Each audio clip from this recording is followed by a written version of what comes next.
শান্তিপুর পৌরসভায় পৌরকর্মী স্কুটি থেকে টাকা চুরির ঘটনায় এক ব্যক্তিকে বিহার থেকে গ্রেপ্তার করে আদালতে পাঠালো শান্তিপুর থানার পুলিশ। গত মঙ্গলবার দিনে দুপুরে শান্তিপুর পৌরসভার ভেতর থেকে পৌরকর্মীর স্কুটির ভেতর থেকে 1,80,000 টাকা চুরির ঘটনা ঘটে। সেই ঘটনার তদন্তে নেমে শান্তিপুর থানার পুলিশ পৌরসভার সিসিটিভি ফুটেজ পরীক্ষা করে এক ব্যক্তিকে সন্দেহভাজন হিসেবে চিহ্নিত করে। এরপর ওই ব্যক্তির খোঁজে তল্লাশি শুরু করে শান্তিপুর থানার পুলিশ। তারপর বিহারে ওই ব্যক্তির খোঁজ পায় শান্তিপুর থানার পুলিশ।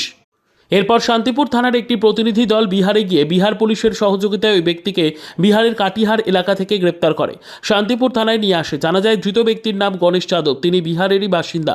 তবে তার কাছ থেকে চুরি হওয়া কোনো টাকা পয়সা উদ্ধার হয়নি। আজ ধৃতকে 8 দিনের পুলিশ হেফাজত চেয়ে রানাঘাট আদালতে পাঠায় শান্তিপুর থানার পুলিশ। বিচারক ধৃতের 8 দিনের পুলিশ হেফাজতের নির্দেশ দেয়। সম্প্রতি বেশ কিছুদিন ধরে রানাঘাট পুলিশ জেলাতে দেখা যাচ্ছিল যে ওই ছিনতাইয়ের ঘটনা যেখানে সেখানে দেখা যাচ্ছিল বিভিন্ন মহিলা পুরুষ বেশের যাই হোক যেভাবে হোক ঘটনাগুলো ছিনতাইয়ের ঘটনা আমাদের সামনে আসছিল।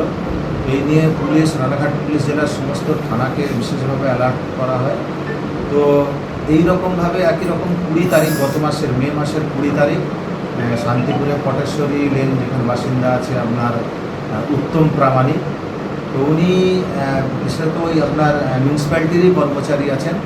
ওই দিন ব্যাংক থেকে টাকা তুলে উনি সেই টাকাটা ওনার মোটর স্কুটি আছে স্কুটির ডিকিতে রেখে জাস্ট উনি ওনার কর্মস্থল যেখানে আছে মিউনিসিপ্যালিটি অফিসে উনি কিছুক্ষণ কাজের জন্য ওখানে যান। তারপর যখন ফিরে আসেন এসে তাকে ওনার ডিকি থেকে টাকাটা কেউ বের করেছে। ব্যাংক থেকে টাকাটা 1,80,000 টাকা তুলেছিল।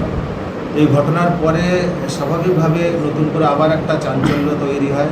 যারা পুলিশের ঊর্ধ্বতন কর্তৃপক্ষ যারা আছে সুপিরিয়র অফিসার তারা প্রত্যেকে এই বিষয়টা আলাদাভাবে তদন্তের জন্য সবাই নামতে দেখা যাচ্ছে আপনাদের সামনেই যে অভিযুক্ত আছে গণেশ যাদব, বিহারের কাটিহার রাউতাড়া অঞ্চল থেকে। আমাদের আয়ও আছে রঞ্জিত, শান্তিপুরে অত্যন্ত দক্ষতার সঙ্গে, এবং সিআই সাহেব আছেন। এনাদের তৎপরতায় অভিযুক্ত যে আছে তাকে কাটিহার থেকে বিহারের কাটিহার থেকে ওকে অ্যারেস্ট করে আনা হয়। এরপর আমরা গতকালই ওকে কোর্টে ফরওয়ার্ড করেছিলাম। তো সেখান থেকে লার্নেড জাজ স্যার ওকে 8 দিনের পুলিশ রিমান্ডে পাঠায়। তদন্ত এখন চলছে এবং যে সমস্ত বেশ কিছু গুরুত্বপূর্ণ এই কেসের সংক্রান্ত তথ্য এবং কিছু আলামত আমরা এই অভিযুক্তের কাছ থেকে আমরা উদ্ধার করেছি।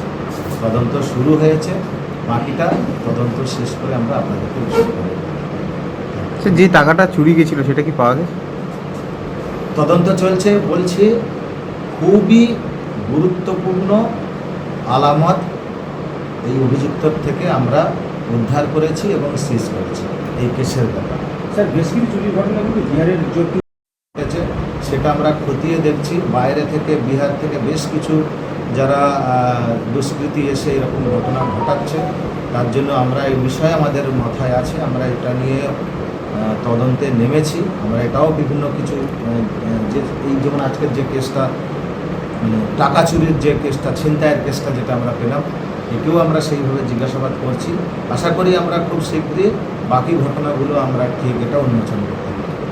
অভিযুক্ত কি না, এখন বিশেষ কাল একে অ্যারেস্ট করে ফরওয়ার্ড করা হয়েছে, আমরা সবে পেয়েছি। বাকিটা বললাম তদন্ত করার পরে আমরা আপনাদেরকে জানাবো। এই অভিযুক্তের বিরুদ্ধে কি আগে কোনো অভিযোগ ছিল? বিভিন্নভাবে অভিযোগ, শুধু যে জিনিসগুলো ঘটনাগুলো ঘটিয়েছে কারোর তো পার্টিকুলার নাম নিয়ে না। তো এই ঘটনা সমস্ত রানাঘাট পুলিশ জেলা জুড়েই হচ্ছিল। কারোর কাছ থেকে চলন্ত পথে বাইকে করে সে হার ছিনতাই করছে, কারোর টাকা ছিনিয়ে নিচ্ছে। তো আমরা আমাদের মেকানিজম অনুযায়ী আমরা তদন্ত করে এর আগেরটাও এরকমভাবে আপনারা জানেন ডিটেক্ট হয়েছে। তো এটাও আমরা ধরেছি এবং এর থেকে একদম গুরুত্বপূর্ণ তথ্য এবং গুরুত্বপূর্ণ কিছু আলামত আমরা এর থেকে উদ্ধার করতে পেরেছি এবং সেগুলো আমরা সিজ করেছি। বাকিটা একইভাবে আমরা আশা করি সেটা আমরা সাকসেস পাবো। টাকা কোনোটাই বিয়ে করা যায়নি এখনো। আমি বললাম যে অত্যন্ত গুরুত্বপূর্ণ আমরা আলামত আমরা পেয়েছি সেটাই আছে, যেটা যেহেতু এখন আমাদের পুলিশ রিমান্ডে আছে, এখন সেইভাবে বিশদে কিছু বলা যায়।